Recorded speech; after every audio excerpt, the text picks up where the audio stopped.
Welcome, students, teachers, and the generally curious, to another episode of Constitution and American Life with the Friends of Publius. We have our regular gang here. We have from the great state of North Dakota, Professor Chris Kavanaugh.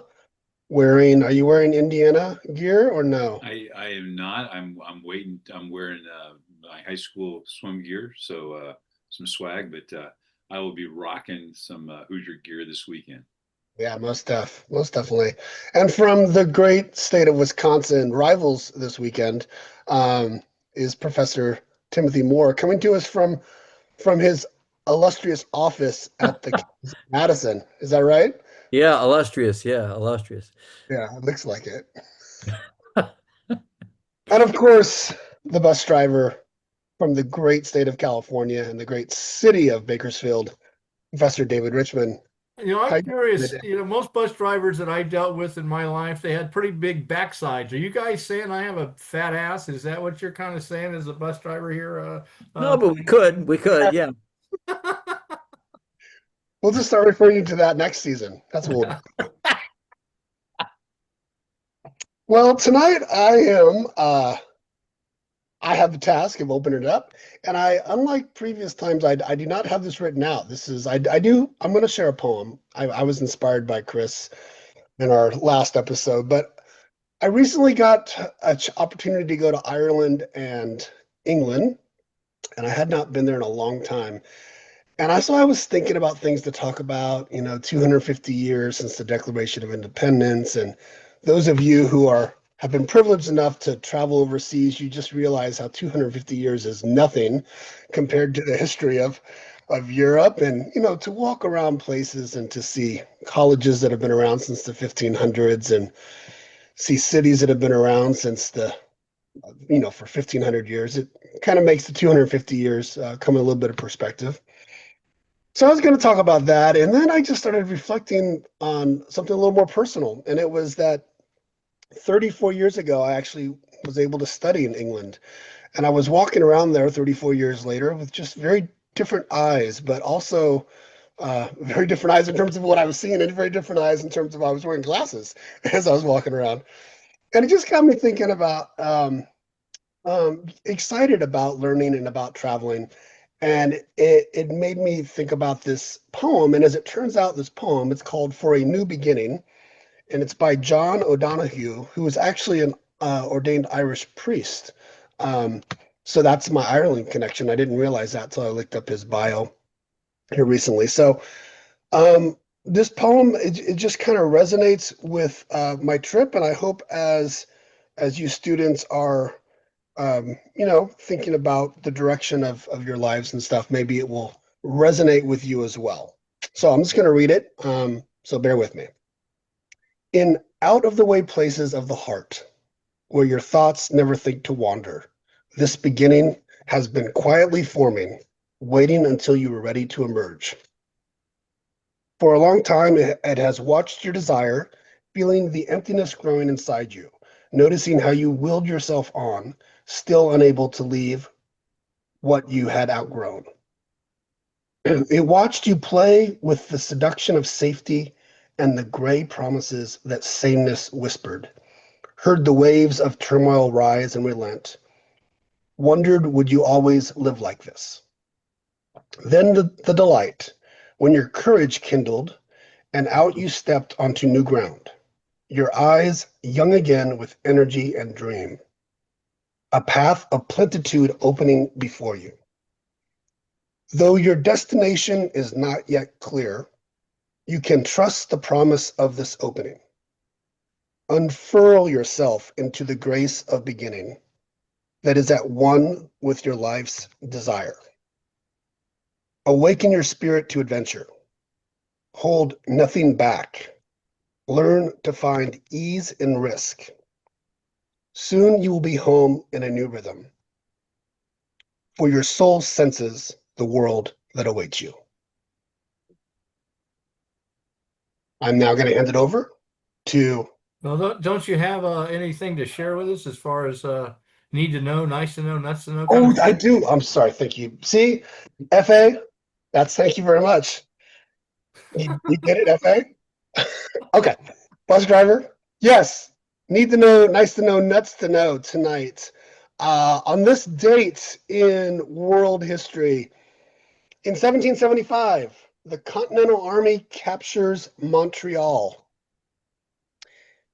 In 1956, the U.S. Supreme Court affirmed a ruling that struck down Alabama's bus segregation laws, effectively ending the Montgomery bus boycott. And on this date in 1982, the Vietnam Veterans Memorial was dedicated in Washington, D.C. I will start with Professor Kavanaugh. You want us to rank or just choose Yeah, the you're one? right. I haven't very clue. Tell us the one that you think is need to know. Well, The neediest to know. we gave Montreal back, so that doesn't count. We had it, and now they're just playing hockey up there. So we're Oh, now be careful. I live in North Dakota, man. Hockey is legit. I understand. Um, the 56 ruling is nice. It's a great way to pat ourselves on the back and say, well, look what we did. But we know in 56, we still had such a long way to go. And we still do in terms of giving everybody a seat at the table. So it's nice of the court to come on board with what folks have been working on in Montgomery for a while anyway. And I'm going to go with the wall. I just think the wall is such a powerful symbol of so much. And for students, if you get a chance to go to DC, remember it is a memorial. It's a memorial that every American should see because it defines a generation, and it really set us. The Vietnam War set us on a path that we still have ghosts that haunt us because of decisions that were made. And the fact that Maya Lin was the architect that did this, an Asian American herself, and the pushback that we got simply by her being able to design this. And when she first designed it, people were kind of aghast, I think. But I think the idea of incorporating the wall with the earth is such a powerful image to me. As a child, I was a young child, kind of experiencing this through the lens of an 8-year-old or a 9-year-old, not sure what the heck was going on. So I think the most powerful thing out of that, those are all powerful, but I think knowing the story of the wall and what soldiers and loved ones have left there over the years is a powerful message for all of us. So sorry, I'll shut up. No. Professor Moore.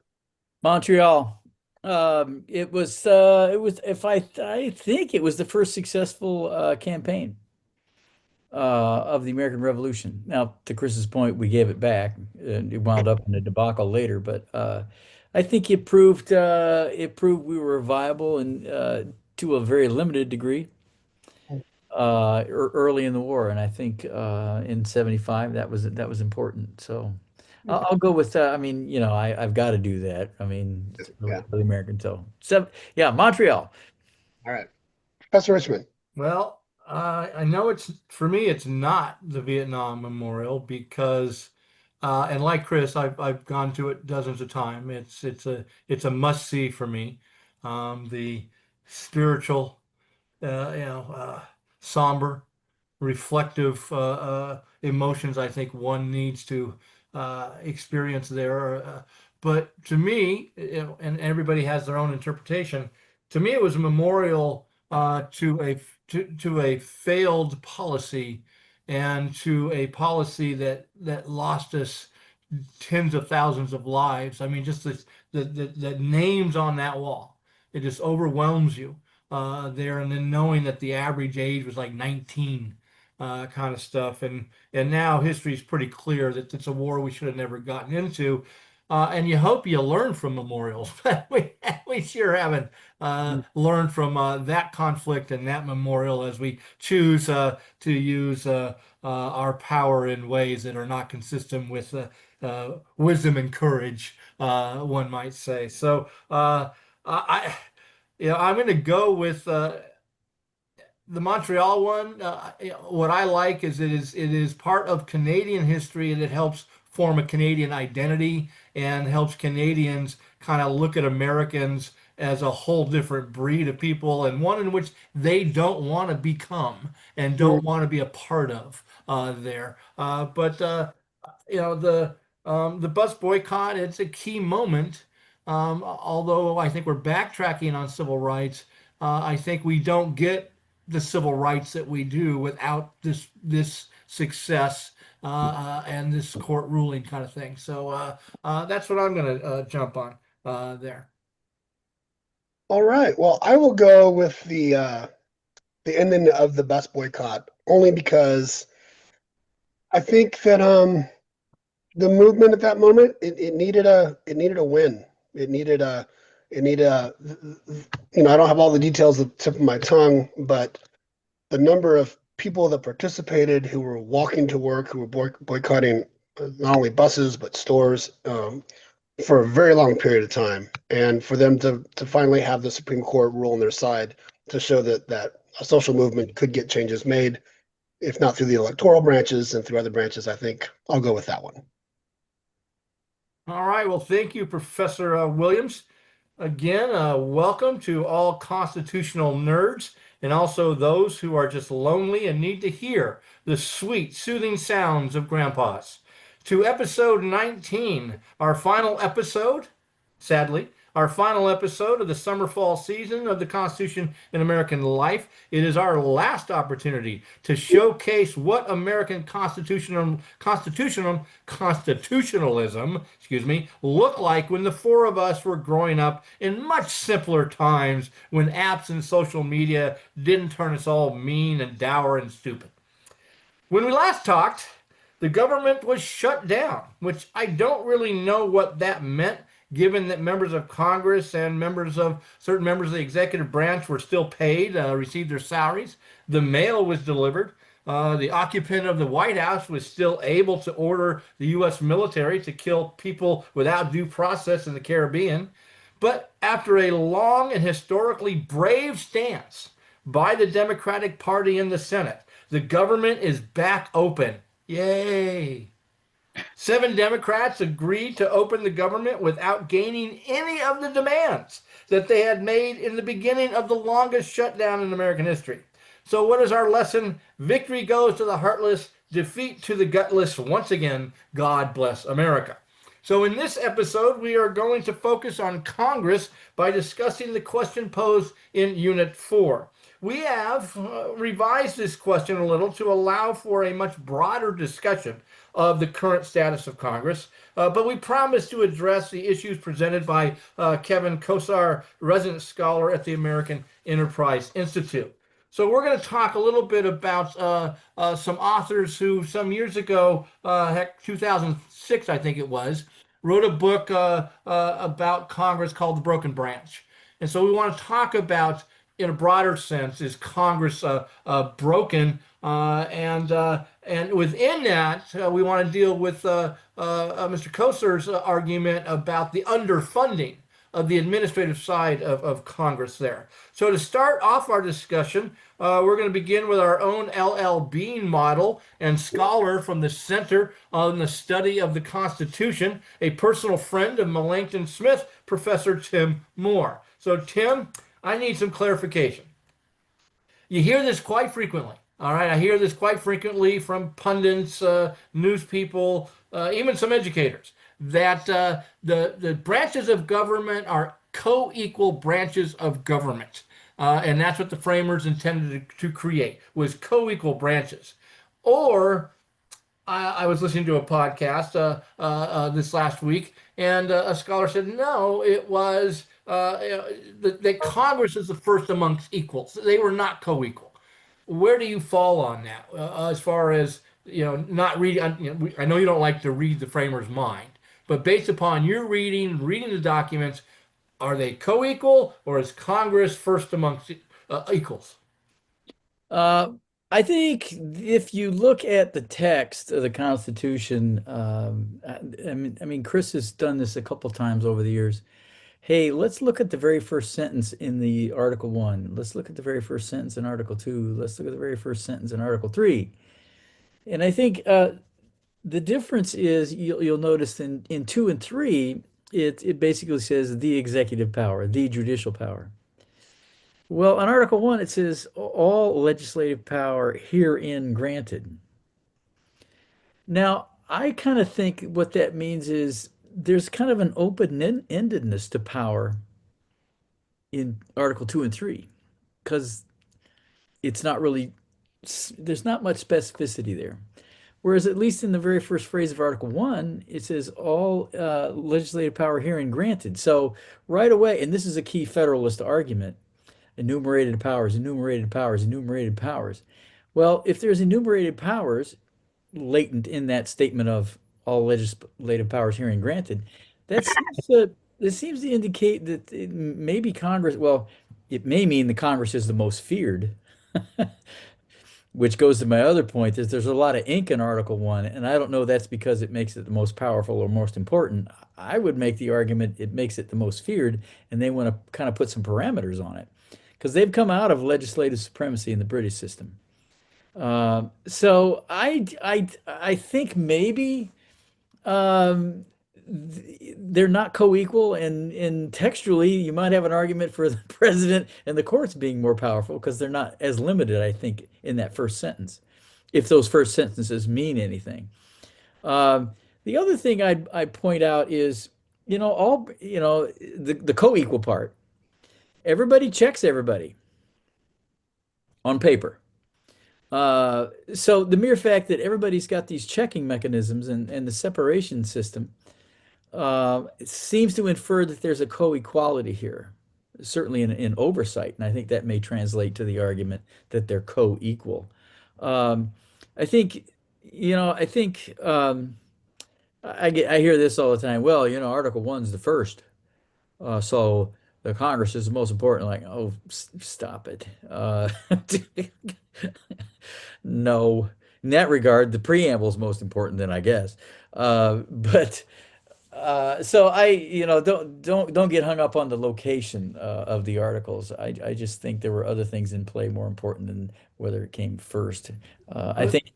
I mean, one of the Federalist Papers says by nature the legislature kind of subsumes all the others, and that's his argument for check and balance systems on it. So I don't know. I mean, I can go in multiple directions on this, David. I get Chris? I got to push back on that first. Two things. One, it is first, and I think that was, and we know that the debate over representation almost sunk the convention, Sure. right? To the point where they had to like, okay, let's chill, let's move on to something else. But I do think that as opposed to the Bill of Rights, which the numbers don't matter, but I think this is the first branch of government. And if you're taking if you're taking a multiple choice test and you don't know the answer, you have no idea, right? Other than going with C, right? You look for the longest answer because no teacher is going to take that amount of time to write a wrong answer that is really, really long. And if you compare Article 1 to the other articles, Article 1 clearly is where they spent most of their time, Yeah. right? And I think I like Tim's wording. I do agree with the wording of the most to be feared, because they did fear this because the Congress was given so much specific power, right? Well, So I'm sorry, David, but the idea is that we teach it as three co-equal branches of government. I don't buy that. Well, thank you. So what about Professor Moore's argument that the absence of specificity, the vagueness of Article 2 especially, all right, really leaves it open to assuming far more power than what you find in Article 1, which is enumerated.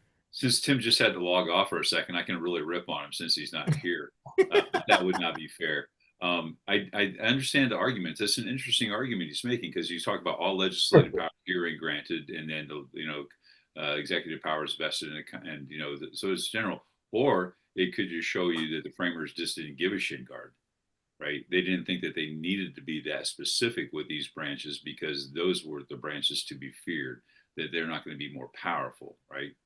It's and I'm going to go with our boy Hamilton. that neither the power of the person nor the power of the sword. So the court is the least likely to be feared or worried about. And it has to be cases in controversy. The president may be nothing more than a glorified clerk for carrying out the will of Congress.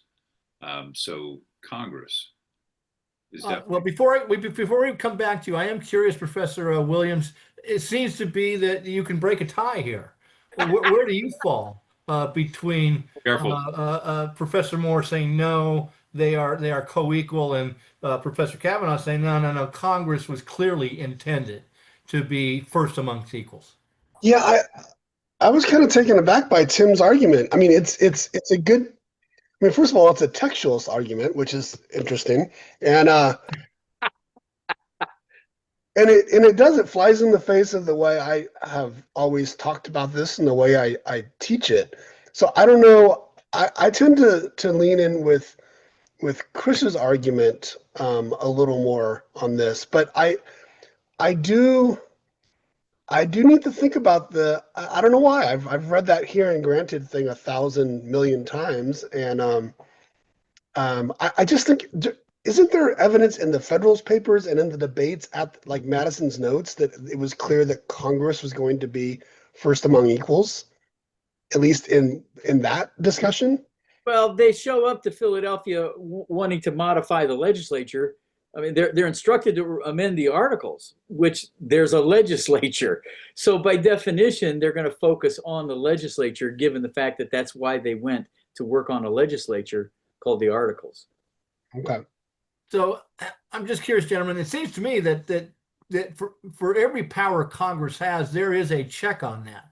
But that's not true of the presidency, of the executive branch. For every power, especially in the modern era, all right, they've carved out immunity. The court has said, hey, this Constitution creates immunity for the executive branch, which to my knowledge, I mean, I guess there is some immunity in Congress there, but what about that idea that every power Congress has, there's a check, but that's not true on the executive? Chris? Got to fund it, baby. Got to pay for it. No, you don't. Since when does the United States pay for things? I mean, we're 30-something trillion dollars in debts. You know, we do a lot of things where we don't have the money for. 37 trillion, I believe, in counting. But who's counting? You know, what's a trillion here, a trillion there? Pretty certain you're talking about real money. But I think that is one of the checks. Is you got. I mean, originally, back when we actually had checks and balances, you know, that was the check. You want to do something, we got to pay for it, right? And Congress has the power of the purse, and technically, I mean, realistically, that is a very, very powerful check. Now, do we use it? No. But I think the idea of the power of the purse is a very powerful check. We know that we've talked about impeachment. Impeachment is kind of a scarecrow these days. I mean, even though Madison says this, Madison says that, oh, well, you can impeach the president. Right. Our last episode, we talked about the pardon power a little bit. And, you know, don't worry, you can always, if the president goes crazy with, you know, pardon power, you can always be impeached, but that's kind of a scarecrow. Professor Moore, the last word on this Well, question. I have to disagree with my colleague. You know, I spent a lot of time looking at how much ink the anti-federalists spend on criticizing branches. And there's a lot to criticize in Article 1. But it seems to me they're fairly balanced in the amount of ink they spend on the branches. In other words, when Chris says, you know, what triggered this in me is Chris's, and he knows better. He knows much better than what he's saying. Brutus speculates that the courts are going to just usurp everything. So the amount of ink that the anti-federalists spend in suspicions of power, to me, it seems to be fairly equitably distributed. In other words, they don't seem to go after one branch more than the other in terms of it's stronger or weaker. So the balance of critique, I think, for me, indicates, at least for the anti-federalists, they're seeing a co-equalness. Now, they don't like it, but they see a co-equalness in the system. And honestly, they're speculating about the silence of Article 2 and 3. There's a lot more text to go on in Article 1, but that doesn't stop them in equitably critiquing the other branches. I just have one question, David, if you'll allow me. How did that argument work out for the Anti-Federalists? I mean, but that's not the point. That's not the question. The question was the founders, blah, blah, blah, blah, blah. The founders did the co-equal, blah, blah, blah, blah, blah. So I'm sorry. I got stuck there at the founders.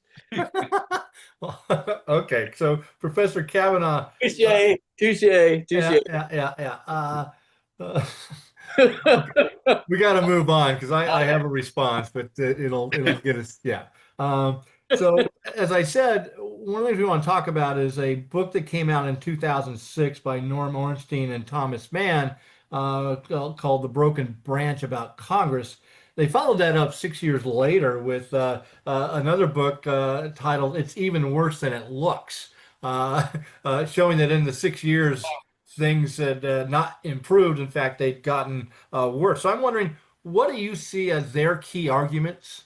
All right, supporting their point that Congress it was at that time, and I would argue is broken. What's their key arguments? Well, they got, and it's a great book for students. It's a fantastic little read. It seems, even though it came out, what did you say, 2006. So 2006, it's been that long? Yeah. It's And even then worse 2012 was the second one. Okay, 2012. I'm thinking of the second one, right? The Broken Branch in 2006. Holy smokes. Where'd the time go? No, but I think it's even worse than it looks. The follow-up book. I think you'll see that many of these things still probably ring true today, because we've kind of been on this downward slide. And I think some of their main issues, they talk about something called asymmetric polarization, right? And that's the idea that that honestly, I'm just, don't email me or don't shout at me, but they call out the Republican Party and they call it an insurgent outlier, right? In terms of compromise, in terms of, they talk about Mitch McConnell being leader of the Senate, and his goal was not to do what's best for the American people. He said his goal was to make sure that President Obama is a one-term president. They also talk about absolutist opposition politics. This idea of checks and balances, the Constitution, they call it constitutional collision. The great line in there, it talks about, we've got politicians in a separation of powers government acting like they're in a parliamentary system. I actually have that book, and I have that highlighted in my copy of that book, because I think it's very powerful. Which, it makes it Congress unable to function at times, because it's more about just limiting your opponent and not actually moving forward to find compromise. And we got to a point where it's just that inability to compromise keeps us from moving forward. So they don't address key issues, and this is one of their complaints as well. They talk about the media. They talk about the media and this false equivalency. I think it is an interesting point. The whole idea of both sides are to blame, and they say, well, no, it's not really. And how this actually is the primary elections, how this affects primary elections, because now in primaries, people are forced to become more extreme. And it used to be, you would be maybe throw to the base during primaries and then try to get back to the middle for the general election. But people don't do that now because they're worried about being primary, right? Now there are arguments against it. There are arguments against. Yeah, I was going to be, but follow up is there opposition to their book? Is there people saying no, they got it wrong, or yeah? Sure. They say, the idea that you can do both sides, and they talk about some of this in their text, that the Democrats are there's bipartisan blame. We'll call it that, right? There are perhaps some systemic issues within our voting system. And part of that is gerrymandering, which obviously both sides are engaged in now, and money, which both sides are definitely engaged in. The idea that the ends justify the means, so they're channeling a little Machiavelli in there. That's there. They say it's ideology, not obstruction. So, but it's really interesting to me. And I honestly, several years ago, I was in D.C. and I had a chance and Mann and Ornstein were running this thing that I was at. And so we got to spend a couple days with them. And this is before the second book came out, and they talk about this in the second book. And I said, government is becoming dysfunctional. What can I take back to my students? Can you help me boil it down? And I did this during a break during their presentation. So it was just me, Tom Mann, and Norm Ornstein, right? And they both said, without batting an eye, without conferring with each other, Newt Gingrich. And they talk about this in the textbook because they started this, what they call it, congressional something. Bottom line is they started meeting with these freshmen congressmen that they believe were going to be movers and shakers. Who's going to be the party people that we can foster this relationship with? And they would have dinner with this group of people every couple months, off the record. And bottom line is, Newt Gingrich is willing to burn the institution down to get party control. And they said that this even got some raised eyebrows from some of his fellow Republicans. That the idea that we start to see this vilification of the other side. So I think that is one of their points as well in the textbook, in their books. So I just want to make sure I understand the opposition to their work is that there's shared responsibility. Yes. That people had a problem with them putting the predominant blame on Republicans. Did you find any evidence that somebody came out and said, no, Congress isn't broken? Regardless of who's responsible, they're not broken? Well, I ran across a couple things. I mean, I had to read a lot of political scientists to wade through it. So it was good for you. It's good for you. The struggle was real. And one of the criticisms of Mann and Ornstein is, I forget who it was, said they overemphasized the role of roll call votes as an indication of polarization. And their critique was that they should have spent more time thinking about how it works at the subcommittee level. And their point was, if you look at it at that super granular level, you'd find less polarization. But when the roll call votes come out, and then there's also the C-SPAN, the performative piece of all of this that I think plays into the roll call piece. So there was a criticism of overemphasizing roll call votes, not committee work. It also was interesting. One critique is they're chasing after the wrong problem. The Congress really isn't the problem. 1890s it was fractured. The 1790s was fractured. The 1830s, 40s, and 50s was fractured and very polarized. But what they should be bemoaning is the loss of party control over their own players.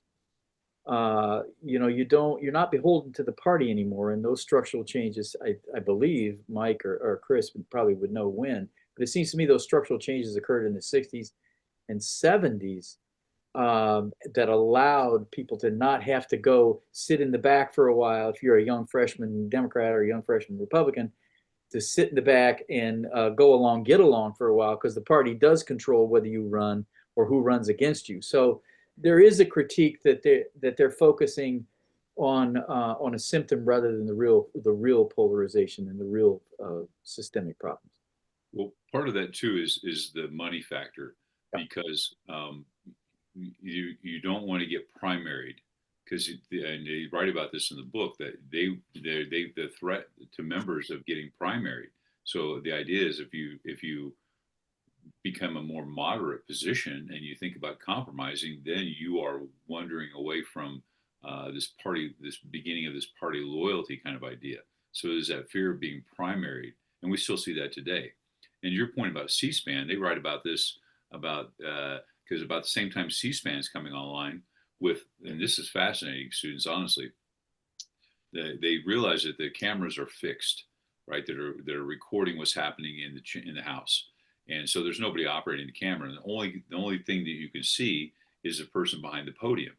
And this is when Congress started something they call general time. And so when you could go on and give a speech on the floor, it'd be in the congressional record, it's in the evening, nobody else is there.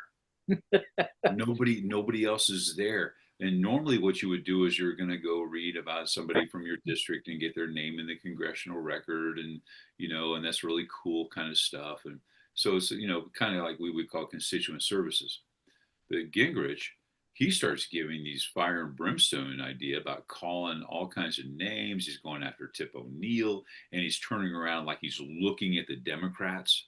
And there's nobody there, but no one on camera can see this. And then you get these snippets of that gets replayed then on the evening news of this young firebrand from Georgia, former college professor, history professor, attacking the Democrats as being soft on communism kind of stuff. So it was very, very powerful, very powerful. Well, it's not completely empty. You got the administrators of the Congress, 4 or 5 people, those those poor people.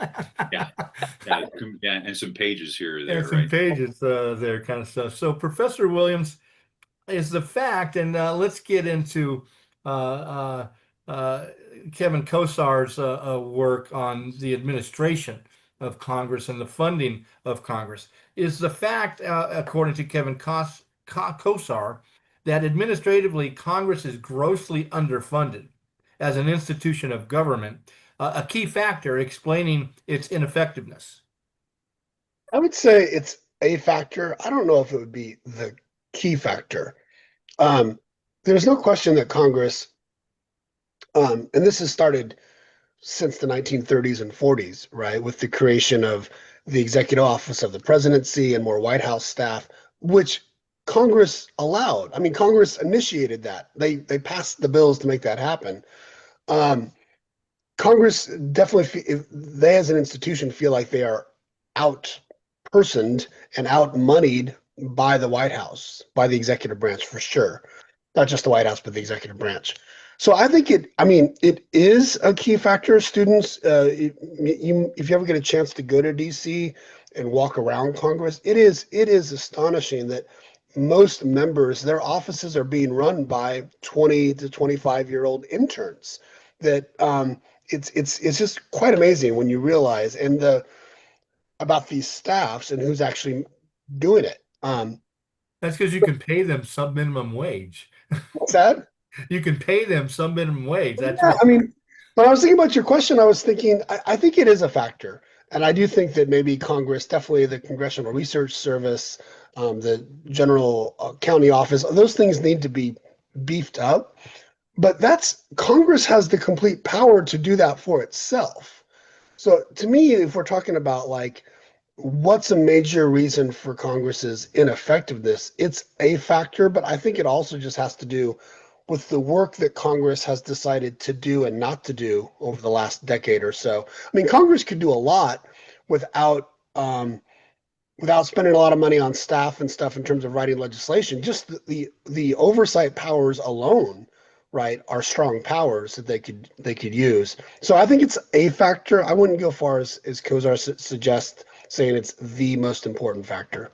Well, so I'm curious, would you say that the ineffectiveness, the brokenness of Congress, has it now in the 21st century, 2024, 25, has it risen to the level of a constitutional crisis?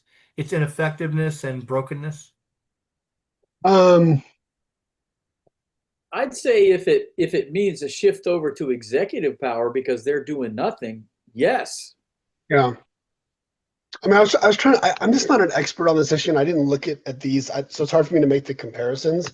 I think what we've seen the last few years, it's alarming. I mean, what had just happened with the government shutdown, is and the Speaker Johnson's reluctance to even call the House back to do anything at all, right?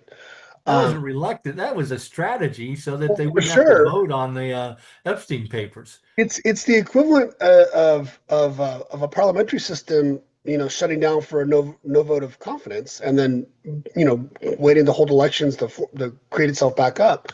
So yeah, I think here recently and again, like Chris was saying, don't send us any messages. It's been Republicans who have been willing to sort of take this step, and the congressional Republicans to take their lead from President Trump, and to basically shut down operations is something that, if that continues, that is very alarming, because I do think whether Congress is the first most important branch, it is at least a co-equal branch. It is at least a branch that has some things to do, right? Which we haven't seen it doing that in this last Congress at all.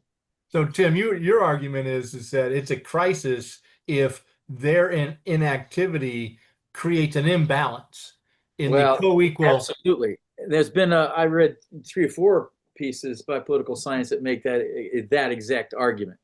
That and Chris has said over and over again over the years, nature abhors a vacuum. In other words, if Congress is not using its power, power will fill that void. And political scientists have noticed that in recent years, this is a just invitation for absolute executive tyranny.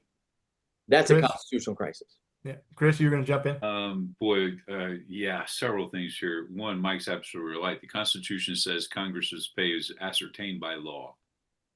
Well, who decides that law? Congress does. They have the authority to raise this pay if they need to, right? Now their spending on themselves has been frozen for a while, and they don't do an annual cost of living increase, which they could. However, this is one of my problems with this question is 2016, and students, I'm sure you already checked this out, because pay for staffers has gone up. Pay for staffers have definitely gone up in the last 10 years. So they've taken care of that. They haven't received a pay raise for some time, and they because it's one of Madison's original proposals, and now the 27th Amendment, that pay raise won't go into effect until after the next election. But they have other ways, and that is one of those ways is members of Congress are allowed to trade on the stock market. And if you look at what people's portfolios are when they come into Congress and when they leave Congress, or what they are now, it's amazing how much they have profited from that. I think. And that is bipartisan. That's not a partisan issue. Oh, yeah. Everybody's getting a turn with that golden goose. The other thing is back to, as we start to see this shift, lawmakers would move their families to DC. Their kids would go to the same school. They would break bread together. They would play cards together. They'd have a cocktail together. I mean, famous stories about Tip O'Neill and President Reagan, right? Sending a bottle of favorite libation, when that perhaps Tip O'Neill, the legendary Speaker of the House, would win, and Reagan sends him a bottle, says, "You got me on that one," kind of thing. So there's a collegiality. But now, as we've seen a more modern sense, maybe in the last couple of decades, Washington, you run against Washington, right? As a politician, you run against the swamp, right? You're going to drain the swamp. You're not going to spend time in DC so you can spend time in your district. And they've moved away from that collegiality that existed. I'm not always saying it was hearts and flowers and rainbows. And certainly people went after each other. And Tim alluded to those periods in American history when this happened. But when you lose that collegiality because you don't spend time with each other to do the people's business, that creates an animosity as well. Mm-hmm. So, Professor Moore, one of the major concerns, both in the drafting and debates over the Constitution, was the ratio of the population to representative in the House. In the end, they agreed on roughly 30,000 to 1. As adequate representation at the national level.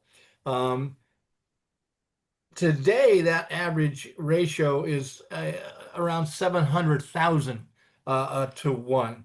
And so I am curious, and this is kind of one question to all of you, have the staffs increased due to that growing ratio? That is, do they have more staff than they did, let's say 100 years ago? Whenever it was 400,000 to 1. I'm just wondering, has congressional staffs, anyone know this? Have they grown proportionally to the proportion of representation that now exists? Any idea? Yeah, what you start to see is normally if you went back, say, I don't know, pick 100 years, right? Maybe not that far back. You might have one office in your district, right? Because you're going to have an office in your district for your constituent services.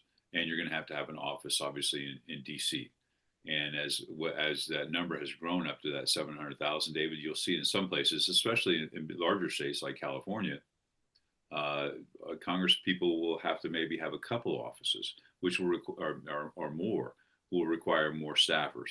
However, technology has allowed, emails and computer communication to allow that communication to be a little more fluid. But have seen an increase in staff offices. All right. Well, thanks about that.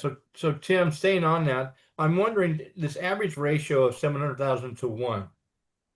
Would you agree with me that this undermines representative government as understood throughout most of our history? That it's just impossible for a single individual to represent 700,000. I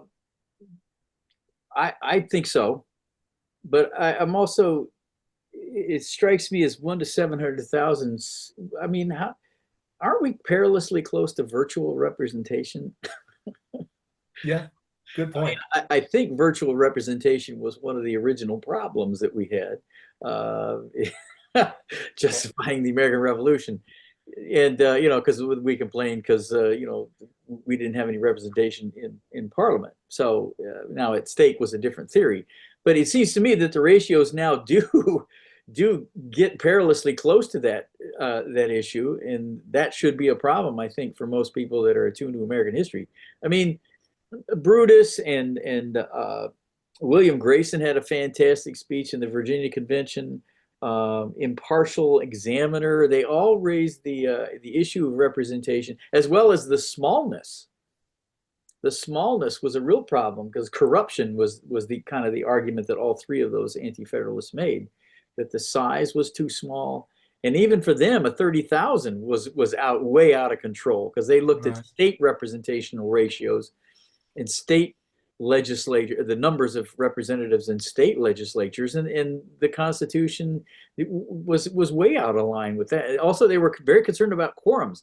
Like, okay, so the first Congress has 65, but a quorum, we could do business with 20, with 25 people. So the size and the quorum, and that's a direct result of there being tough.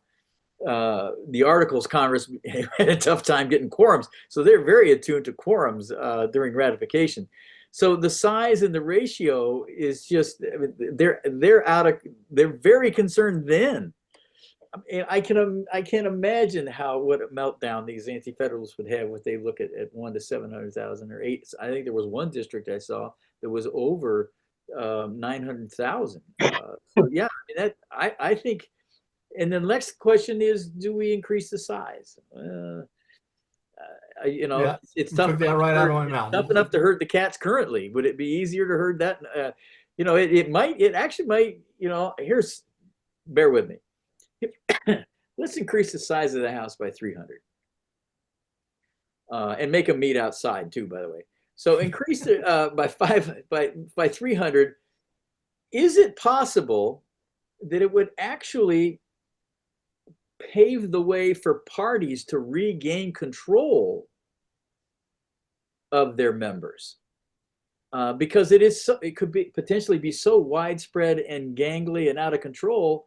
Isn't that a space for parties to reassert their authority? I don't. Right, and it would increase the spectrum of representation, because at 700,000, I mean, I can tell you in my district, and I think this is 90% of the districts, my congressman doesn't represent his constituents. He represents those who are members of his party, because it's not a competitive district. Yeah. And over 90% of the districts aren't competitive. So there's no incentive for them to consider opposing viewpoints, to practice temperance and to practice moderation. All right, and try to find a center in which they can represent the largest number of their constituents. That doesn't happen as well. Well, they also, related to that, David, is the fear originally was with those small ratios, 1 to 30,000, the aristocracy would be the representative. And Madison's argument is we need the better sort to winnow and sift out all the passions of people. Well, The Anti-Federalist is not buying that because they see that as an invitation to aristocrats and an aristocratic corruption. So, Chris, many constitutional historians argue that the House of Reps was intended to be the people's house. However, as of 2022, and this kind of relates to what Tim just said, the median net worth, all right, of members of the House was 10 times greater than the general population. In the Senate, it's even worse. But we're focusing here on the House. To what extent do you believe that the cost of becoming a member of Congress, as well as serving in Congress, prohibits average Americans from serving and average Americans from being represented? I would say it's very prohibitive for sure. I mean, what's a congressional pay is what, $174,000? I think that's what a House member gets, and that's if obviously if you're an officer or somewhere up the food chain, then you're going to get a little bit more. You're limited on what your outside earnings can be to a degree, right? But you also do get capital gains breaks. So for that stock market stuff we're talking about. So absolutely, I think it's this is one more reason, and going back to what Tim had just said, right? The idea that what the anti-federalist complaint now at the cost is another reason for the idea that we're going to be ruled by elites, because you're not going to think about running for Congress unless you have the wherewithal to be able to do it, because it is so expensive. So you have to be financially secure. And I believe, and I know we're not talking about the Senate, but I think that how many years ago the Senate became a millionaires club? Mhm. Everybody in the Senate is worth at least a net worth of at least $1 million. That was a number of years ago. Right. Right. It's even more now. Yeah. So of course, and so I think it is a very big barrier to reflect in keeping the House from reflecting the will of the people. Is because it is. I mean, but you also have to think there are campaign costs, right? So we know campaigns are incredibly expensive. We've talked about that. So you're constantly having to raise money. Yeah, what percent? I saw this stat one time, or I heard it, that it's something like 70% of their time that members of the House spend is raising money. Mhm. All right. They spend on average 4 hours a day raising money. And if they don't, they're behind. There's part of the other issue too, is it's kind of like Amway in a way. For students who don't know, Amway is kind of a shell game for selling products. So I hope that none of your parents are selling Well, it's all right. I should be careful here. But you have to raise that money, because then you take part of that money and you put it into the war chest for your party. You're required to donate to the club, so to speak. Right, so you've got to be 4 hours a day on average, and both parties have a call center just off Capitol Hill. Now you can't be raising money. Not supposed to. There, we had this thing one time. It's called the Hatch Act. I vaguely remember the idea that you can't be campaigning or that kind of stuff on Capitol Hill. I've heard about that. I don't know. And, but both parties have. I think that's facetious. I'm being facetious, students.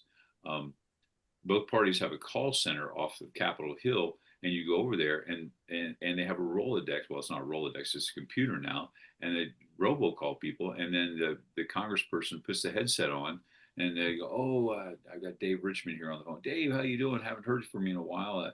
How's the wife and kids doing?" And they got your info, and hey, we're getting ready to gear up for the campaign, and we're really hoping on getting your support again this year. And they're not going to call you unless the minimum you can donate is $1,000. And you think about that today, right? For the average American, the economy right now, the average American having to spare $1,000 to give to some Yahoo running for Congress, Right, which pushes them to rely on large donors, corporate, and again, serving a class of people, but not the general population. And I know that's our congressman. We got large agribusiness and large oil. All right. And he gets hundreds of thousands of dollars from those two entities.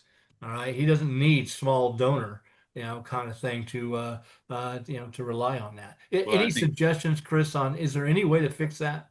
Well, yeah, I think, but my final point is, I think these barriers, whether it be like limited outside income, or the cost to serve, right, or the income interruption that you're going to take from your livelihood, campaign costs, these all serve as barriers to the general person.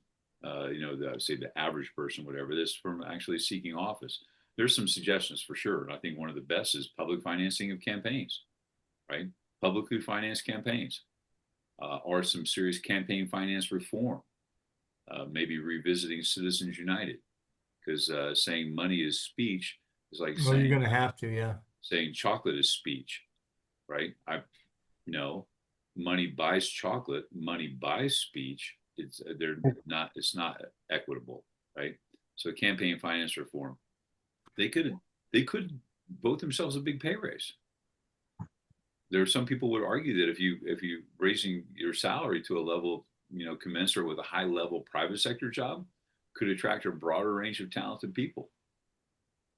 Yeah. Yeah. What about, and I don't believe there's a constitutional problem with this, but I could be wrong like I normally am. But what about limiting the campaign season to 6 weeks? This is one of the things going back to, we talked about Mann and Ornstein. They talk about it. It is a permanent campaign.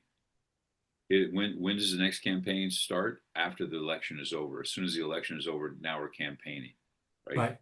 So yeah, if we had a limited time frame, we're campaigning, right? Or somehow promoting when we'd be promoting grassroots or small donors.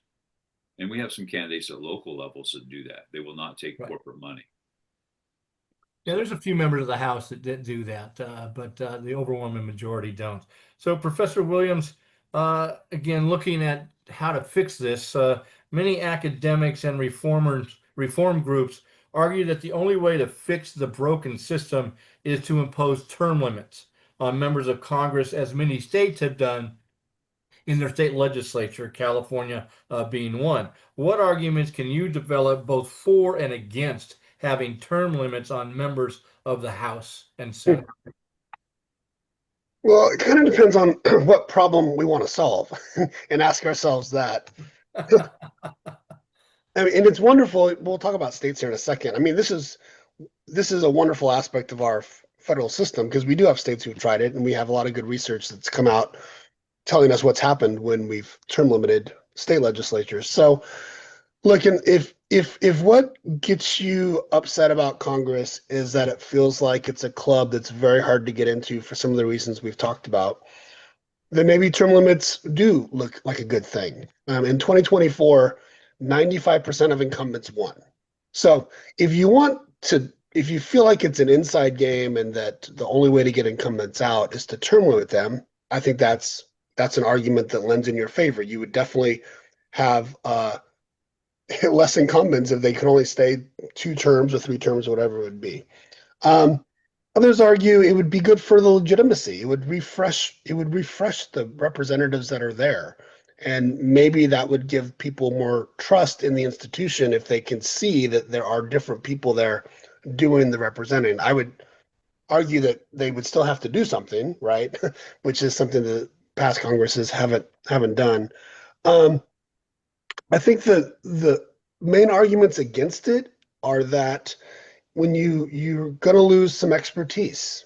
I mean, if what these folks are supposed to be doing is legislating is a difficult thing. It's not a science, it's an art. And we all could probably start naming those members of Congress in the Senate and the House that have been really, really good at passing laws, getting laws passed, finding the middle, getting things done.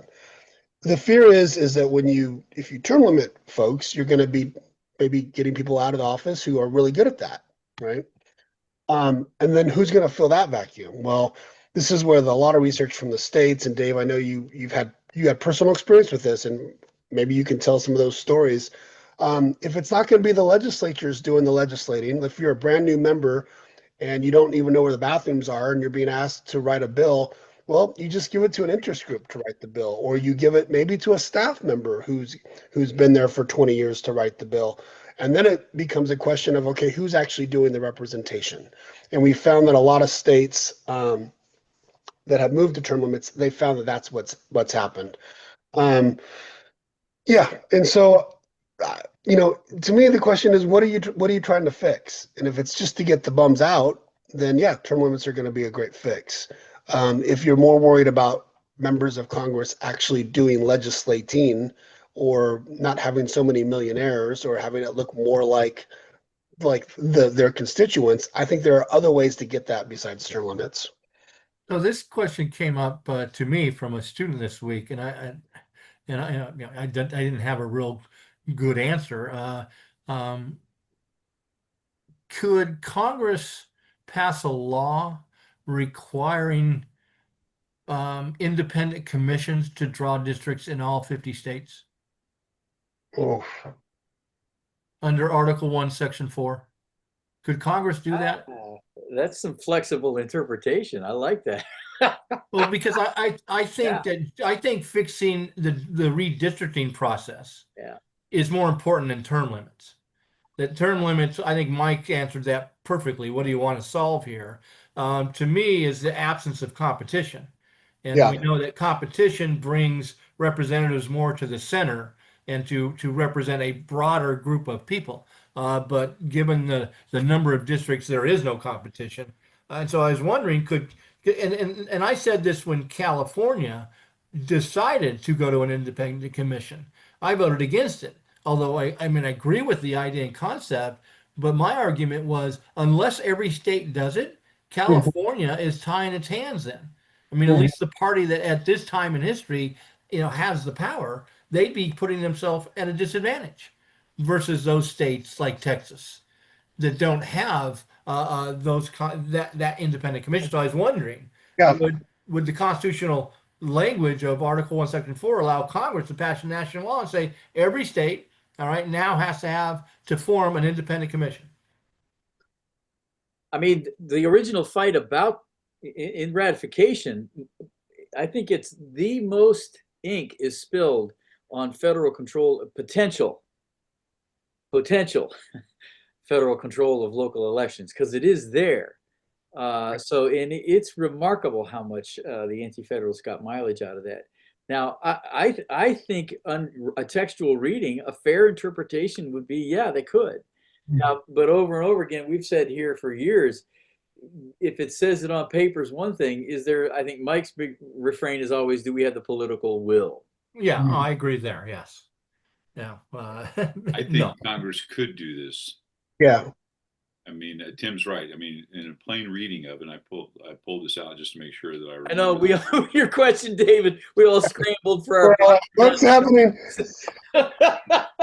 This wasn't in the script, Dave. What are you doing? That's the last episode. I decided to throw you a curveball. Or I think they call it a fork ball now. The fork ball is more effective than the curveball these days. Anyway, something to think about there. So, gentlemen, we've come to the end of our discussion on Congress. So let's take this opportunity to provide for the final time this season recommendations, thoughts about this question to help students and teachers. Let's see. Professor Williams, we'll start with you. Yeah, here's my recommendation. This is a question where you could actually do some firsthand research. So I would recommend that you call your member's office, see what it's like, that you go visit their district office. There's a link that I'll put in the show notes. It's an organization called Open Secrets, where you can look up your member of Congress. And we were mentioning, Dave was mentioning his representative gets so much money from different groups. You can look up and see where the money is going, like who is donating to your representative. I think having some of that available, whether you use it or not in the actual hearing, I'm less concerned about, to be honest. And this is good civic knowledge for you to get. You have an excuse to get it. I think you could use it in your responses to these questions. I think if you were to tell the panel that you actually called a member of Congress and this is the response you got, or you asked them about what I see that oil has donated this much money to your campaign. Can you tell me how that influences you? I think that's wonderful stuff to share. So that's what I'd recommend you do. Professor Kavanaugh. Well, you could recommend that Congress people, members of Congress, both the House and Senate, they'd be like NASCAR drivers, right? And That's right. they need to have a patch on their suit for every person that is, advertising through them or campaigning, I right? like So that. I think that would be good. And Open Secrets is a great website. I'm so glad that Mike mentioned that, because I was thinking about that earlier during discussion. Specifically for this question, I am, I'll be a full disclosure, I am not a fan of this question in the least. David said it earlier, it's very narrowly tailored, it's very narrowly in its scope. As we said during the broadcast, Congress has the authority to increase their spending if they want. They've chosen not to. Will more spending on Congress get us a better Congress? Probably not. I think Dave's point about gerrymandering, I think campaign finance, maybe term limits if that's the way you want to go. But this is kind of a dated question because things have changed since 2016. Another thing to think about too is what is known as the revolving door from Congress to K Street. K Street in Washington, D.C. is Iron where the triangle. lobbyists are, right? And there are specific rules that Congress has put up that limit a time frame before different groups of people can actually go from Congress to working for lobbyists. Because it's no better thing to have someone lobbying Congress that was just in Congress the year before. So that might be an interesting fix as well. The overall question is so narrow. I'm not sure, and I really appreciate David bringing in Mann and Ornstein talking about it in terms of Congress as a broken branch. My frustration, and I'm going to go all current events. We just ended the longest shutdown in our nation's history. The government shut down because we couldn't get it together. But the thing is, this affected real people. People, we're going to violate the law. The law says that people have to be paid back pay if they're fired or furloughed. And now part of the agreement is we're going to agree to follow the law. Are you kidding me? The law says people are supposed to be paid. Members of Congress and members of the House, they were only in session for 12 of the last 100 days before we started recording this yesterday. They still got paid. There are countless federal employees that got furloughed or fired that were standing in lines at food pantries. There's got to be a better way to run a country. This ain't it. So students, I hope you figure this out, right? Because our generation, well, three of us, not Michael, we clearly have not figured it out. And I would agree with Mann and Ornstein that it is a broken branch. And I would love to sit down with some young, smart people, and please tell me how you're going to fix our problems. Professor Moore. Because I need my Social Security check. I have one. I read a fantastic book this last weekend because I knew this question was coming up, and it is a great book by I think he's a political scientist, James Campbell, and the book is called Polarized. It's kind of a history of how we got here. It is fantastic how he has a thesis that polarization, because he calls it was staggered because polarization occurred earlier on the left than it did on the right. So it's a great book, and I would certainly teachers ought to read this book. But I think it would be a great resource if you get that question from a judge: is how do we get here? How do we get all this polarization? Well, I think this is kind of a one-stop shop book that kind of explains the process of how we got here.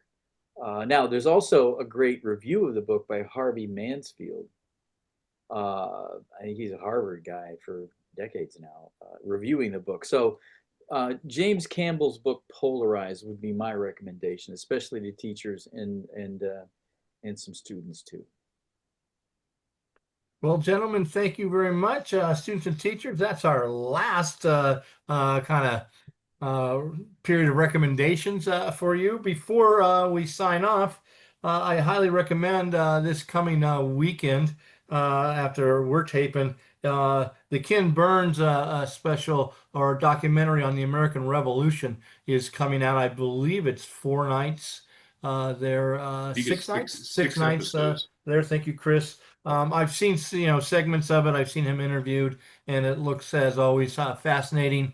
And I think it definitely pertains to some of the units. You might get some insights there. So that's my recommendation for all students of American history and civics.